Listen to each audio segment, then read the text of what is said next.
On connaît tous ce sentiment.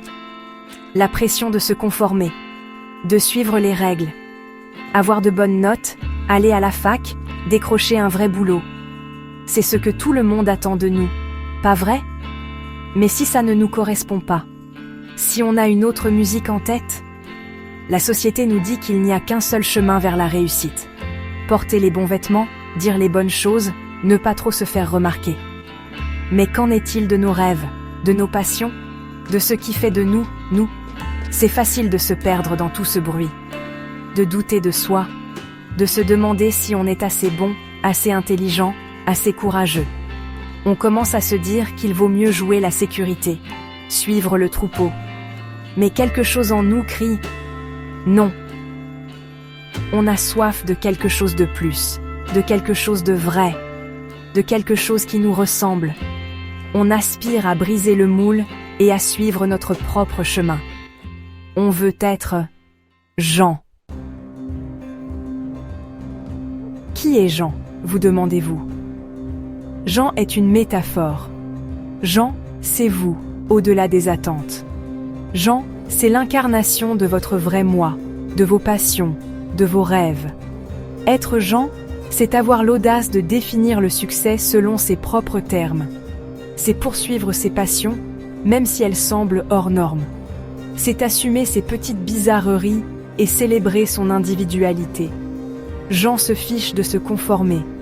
Jean est né pour se démarquer. C'est avoir le courage de poursuivre ses rêves, même si ça veut dire aller à contre-courant. Être Jean, c'est une rébellion contre l'ordinaire. C'est vivre une vie authentique, sans complexe, une vie qui vous ressemble.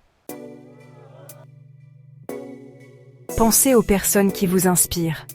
Les artistes, les militants, les entrepreneurs. Il y a de fortes chances qu'ils n'en soient pas arrivés là en suivant la foule. Ils ont tracé leur propre route, défié les attentes et sont restés fidèles à leur vision. On a dit à Oprah Winfrey qu'elle n'était pas faite pour la télévision. Aujourd'hui, c'est une icône des médias et une source d'inspiration mondiale. Steve Jobs a abandonné ses études et a suivi sa passion pour la technologie, changeant le monde avec Apple.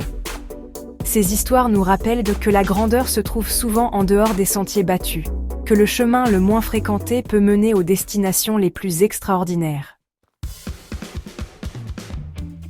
Alors, comment devient-on Jean? Ça commence par un choix de croire en soi, un choix d'accepter ses passions, ses défauts et tout ce qui fait de vous quelqu'un d'unique. Ce ne sera pas facile. Vous serez confronté au doute, à la critique, peut-être même au rejet. Mais rappelez-vous, vous êtes plus fort que vous ne le pensez. Vous êtes capable de choses extraordinaires. N'ayez pas peur d'être différent, de vous démarquer, d'être le Jean dans un monde qui essaie souvent de nous mettre dans des cases. Assumez votre parcours, appropriez-vous votre histoire, soyez Jean.